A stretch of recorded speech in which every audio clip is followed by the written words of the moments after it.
Andy Wilco va ser l'encarregat de donar el tret de sortida tot presentant el seu darrer àlbum, Schmilko. Els de Chicago van posar el públic de peu amb el seu particular country electrònic.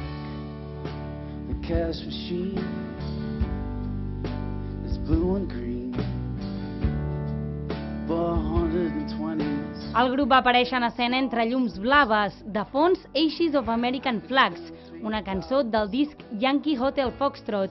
Abans de començar amb el seu últim CD, la banda de Jeff Tweedy va presentar el seu desè àlbum d'estudi, Schmilko, amb un so més acústic que els seus darrers treballs. Si en alguna cosa coincideixen els fans de Wilco és en el talent de Jeff Tweedy.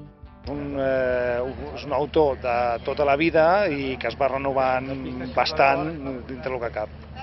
El que més m'agrada de Wilco és el cantant, el guitarra, tot el conjunt, però sobretot aquests dos, i sobretot les fusions o a vegades una música una mica caòtica, que no ho és. En Jeff Tweedy és molt bo, és un crac, sí.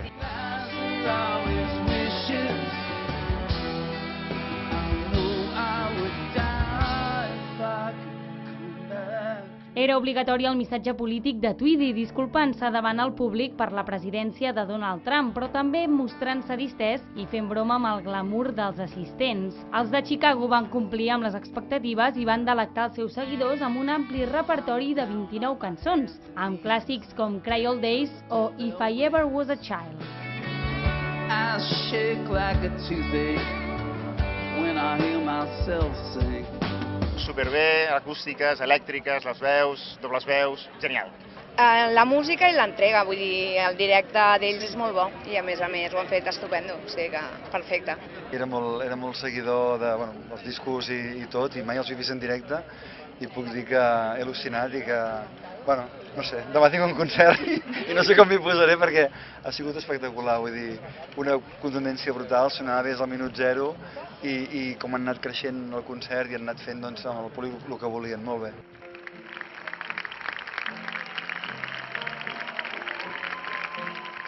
El cap de setmana inaugural també va comptar amb un dels plats forts del festival d'enguany, Woody Allen.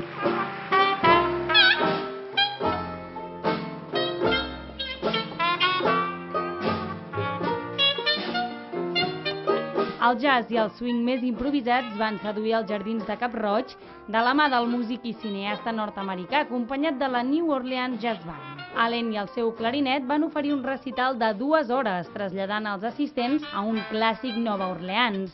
Una posada en escena que arribava a la Costa Brava per primera vegada, fet que el feia un dels concerts més esperats del festival d'enguany.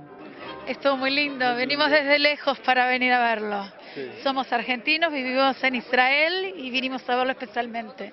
En lugar de ir a Manhattan, lo vemos acá. En general, veure-lo amb ell, que tota la vida que el segueixo i que toquen molt bé. Jo ja sabia, ja coneixia com tocaven. Breu, però molt bé, vull dir, només veure el Woody Allen ja val la pena. Bé, molt distret, sí, diferent. Té marxat el ritme, és molt, com de Nova Orleans, molt bé. La veritat és que molt bé, he disfrutat molt. M'ha agradat sobretot el banjo. He trobat una persona molt encantadora i una qualitat humana. Molt bé, he disfrutat molt, m'ha agradat molt. Lo que más me ha gustado ha sido el jazz puro de New Orleans que él toca. El jazz típico, básico, eso es lo que él sabe hacer y lo que es cultura musical.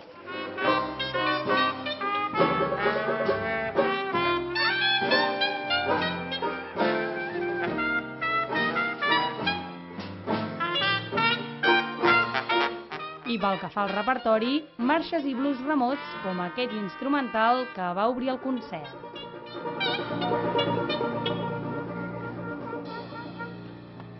I'll start it off here. Speak of Araby, B flat.